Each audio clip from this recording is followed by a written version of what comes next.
Hey guys, LEGO Master 365 here, and today I'm showing you my custom build of Ffarquhar Sheds.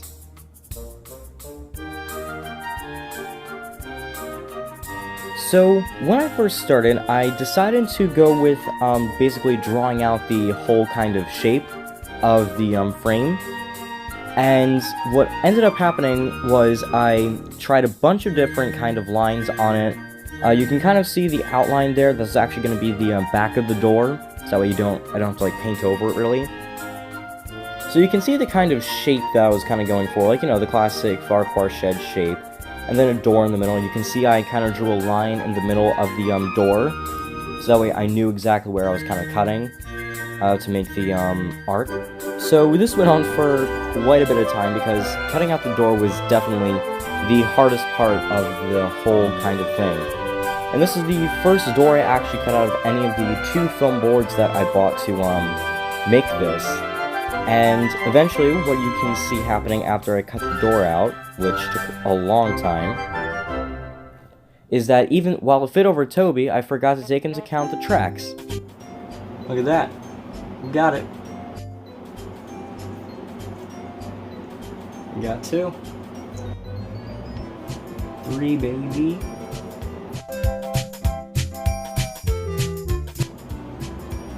Two walls. We're getting somewhere. So yeah, I ended up cutting out 3 more doors, or 3 new doors, and I started to glue them together in this kind of weird fashion where I glued them from the inside of the, how the shed was going to look. You can tell it's the inside because of all the markers that you can see kind of drawn out. So I put some glue on the door frames, and I started to glue the walls together. This was easy. This is also one of the very hard parts because I was trying to get the wall to stand right, but it wouldn't. So I was eventually going to end up just kind of flipping it over, and you can see the wall, was just kind of falling over, and it just wasn't working out. So what I ended up doing was I ended up kind of going for a whole new method, and I decided to just re-glue the whole thing together, and it came out to this. After a quick test fit with the tracks, everything seemed to be working fine, and I ended up with this really nice thing. And I also ended up adding in the back wall a little bit later.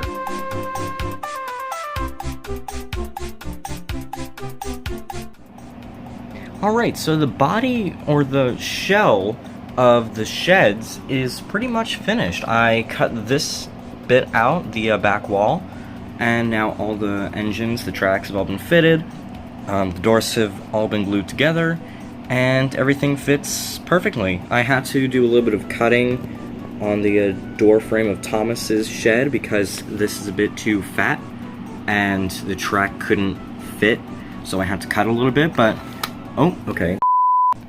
All the engines fit comfortably in the shed.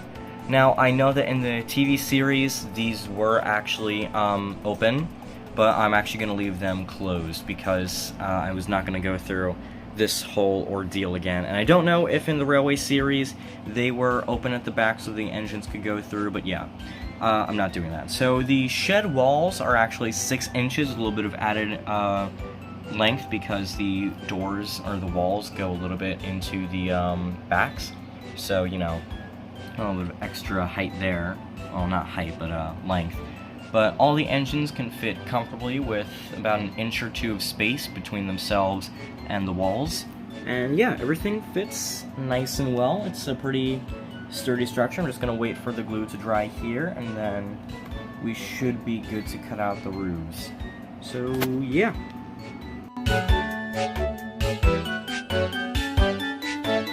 So once the back wall was done, I started building the roofs, which was probably one of the hardest parts of the whole build, because there was a lot of angles put into it, but eventually it came out to this, and I eventually glued it all down, and it actually looked pretty good. I also did add in some holes for the windows eventually. So once everything was put together, I started painting. I painted the back wall first, as well as the farthest to the right shed door, because it would be darker than the others, according to the pictures from the Railway series and the television series. And I eventually ended up with that. It's not the best, but it looks okay and looks the part, so I'm fine with it. Eventually, I also started painting on the second doors, or the other two doors, and I eventually painted the walls, both inside and out, and they look pretty good. I have to say that the other two doors look much better than the first one. And once I started painting the roofs, I decided to go with the green instead of the kind of stone brick color that you normally see, and I think it looks pretty good, to be honest.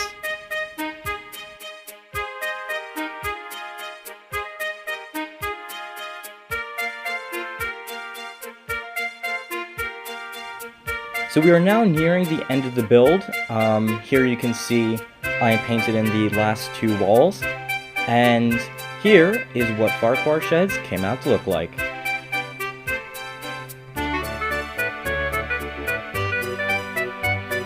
Personally, I'm very happy with how it came out, and I think it looks the part, and I'm going to use it a lot in my series. So thanks for watching, and I'll see you guys later. Keep calm, build on. Bye!